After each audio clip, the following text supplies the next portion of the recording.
Greater اسرائیل بنے گا حدیث میں خبریں یہ سارے مسلمان ممالک تمہارے ہاتھ سے نکل جائیں گے مسلمانوں، یہ عراق اور اردن اور یہ اور وہ، یہاں تک کہ ترکی، سعودی عرب کا بھی شمالی حصہ نکل جائے گا۔ البتہ مدینے کا جو ان کا پروگرام ہے اس کو اللہ نہیں پورا ہونے دے گا، مدینے میں داخلے کی ان کو اجازت نہیں ملے گی۔ بہرحال یہ سارا کچھ ہونے والا ہے۔ وہ وقت بھی آنے والا ہے کہ حضور کی ایک حدیث کے مطابق ایک شخص کے 1000 بیٹے ہوں گے تو 999 ختم ہو جائیں گے، ایک بچے گا۔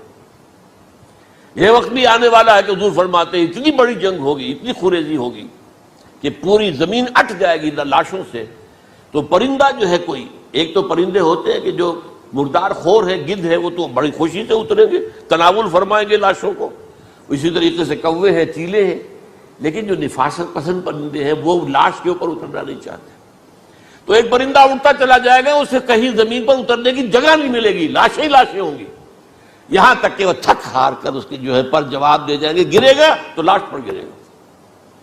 یہ وقت آنے والا، اور یہ یہودیوں کے ہاتھوں، یا یہودیوں کے جو سپورٹرز ہیں اس وقت، جو ان کے ہاتھ میں آلہ کار ہیں، ان کے ہاتھوں آنا ہے۔ میرے نزدیک اس کام کے لیے اس ملعون قوم کو، کہ جو حضرت عیسیٰ کے زمانے سے ملعون ہو چکی ہے، اس کو باقی رکھا گیا ہے، اسے یہ موقع دیا گیا ہے۔ اس نے اسرائیل بنا لیا ہے، تقریباً 2000 سال کے بعد وہ دوبارہ آ کر آباد ہوئے اس سرزمین میں جہاں سے نکال دیے گئے تھے 70 عیسوی کے اندر۔ یہ سارا کچھ کیوں ہو رہا ہے؟ ان کا یہ استثناء کیوں کیا گیا؟ یہ بڑی تلخ بات ہے، یہ یاد کر لیجیے، کیونکہ یا تو قوم اسی وقت ہلاک کر دی جاتی، جیسا کہ ہوا قوم نوح، قوم ہود، قوم عاد، قوم ثمود، قوم شعیب، یہ ہوا کہ نہیں ہوا؟ اور سدوم اور عمورہ کی بستیاں جہاں حضرت لوط بھیجے گئے، اور آل فرعون جو ہلاک کیے گئے، یا تو پوری قوم ہلاک کی جاتی؟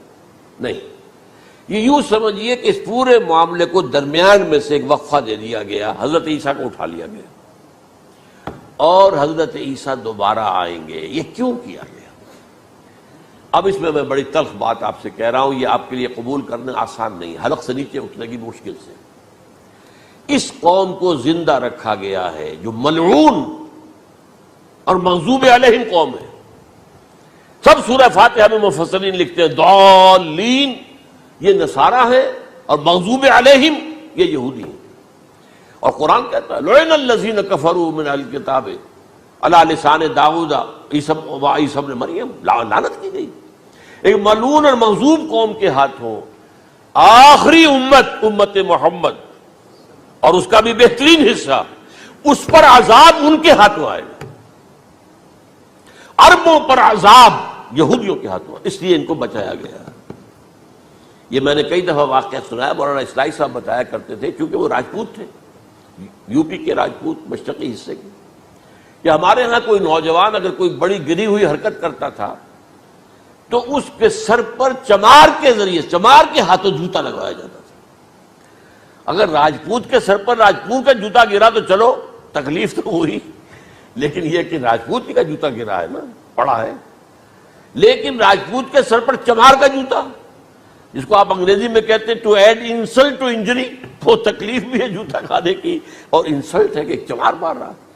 یہ امت سب سے خیر امت ہے، کنتم خیر امت اخرجت للناس۔